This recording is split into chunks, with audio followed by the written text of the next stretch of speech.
Measure and mark a 30-foot line on the floor. Find the midway point at 15 feet and mark it. Start straddling the center line and begin by sprinting to the right and touching the line at 15 feet with your right hand. Sprint back to the left. Cross the midpoint and touch the far line with your left hand, 30 feet away. Plant and push off, sprinting back through the starting line. Athlete can decide which side they want to start from. Time starts from the first move of the athlete and stops when they cross the middle point. Test is performed once.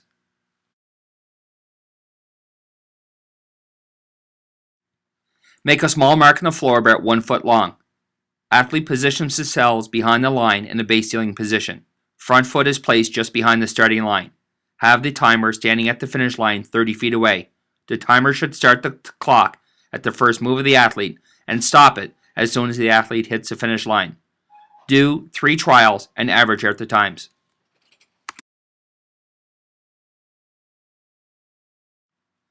Mark 2 small lines on the floor 150 feet apart. Start at one end with both feet behind the line. The timer should start the stopwatch at the first move of the athlete as they begin running towards the second line. Once the athlete reaches the second line, they firmly plant the lead foot on the line and push off, once again sprinting back to the original line for one round trip. Repeat this round trip 3 times for a total distance covered of 900 feet.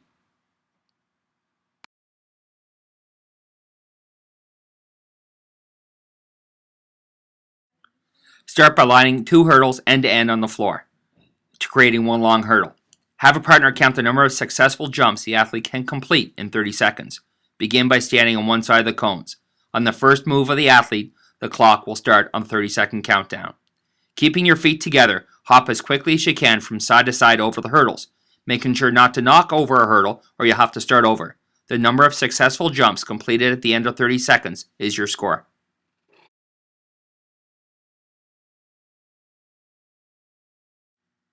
A second recorder will be needed to help with this test as they'll be watching the athlete's heel make contact with the ground. Begin by marking a small line on the floor. Stand with toes just behind the line.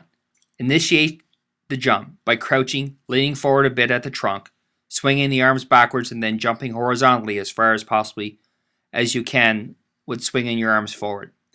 The second recorder will record where the athlete's heels land and measures the distance from the original line till the heel line. This measurement is recorded.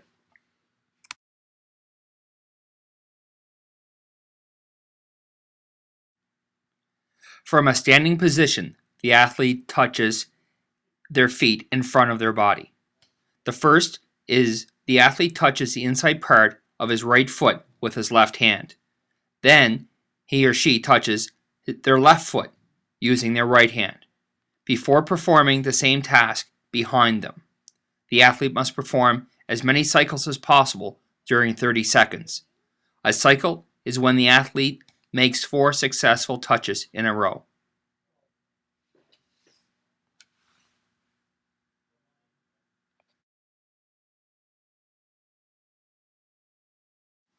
Athlete is standing facing a wall where a square is drawn on the wall.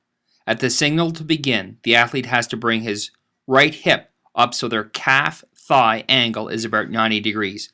From this position, the athlete has to tap the wall with the toe of their feet 2 consecutive times, or a double touch, before doing the same thing with the other foot.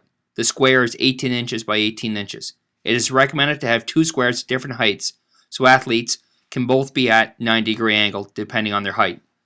The number of touches done in 15 seconds is the final score recorded.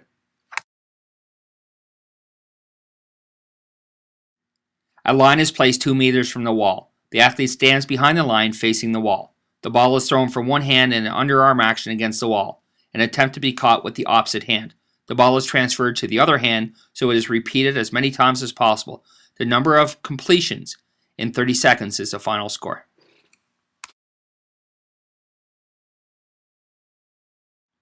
Athlete is placed behind the starting line located 5 meters from the wall. Athlete needs a tennis ball. Athlete must throw the tennis ball against the wall in an overhand or sidearm action. Time starts at the first movement. The number of times the athlete throws and fields the ball in 30 seconds is recorded.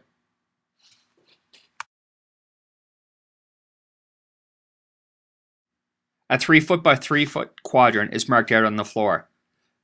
Mark the starting line. The subject stands with both feet together at the starting line. When they are ready, they jump across the line into the first quadrant, then, in sequence, into other quadrants. The pattern is continued as fast as possible for 10 seconds. The number of touches in 10 seconds is your score.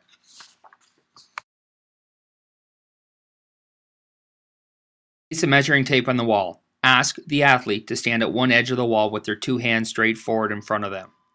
When they are ready, ask them to bend forward and go as far as possible without losing balance and without their heels leaving the floor. Record the distance reached using the measuring tape.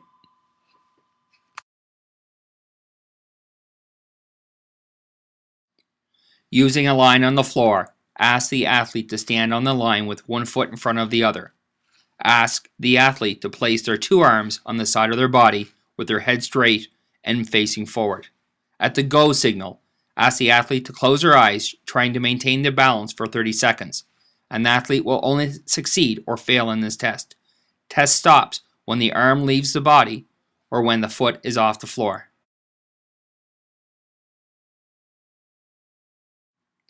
Place a measuring tape on the wall. Ask the athlete to place their long finger at one edge of the tape. Athlete will then bring their chest to the wall, extending the other arm as far as they can so a measurement can be made at their farthest point.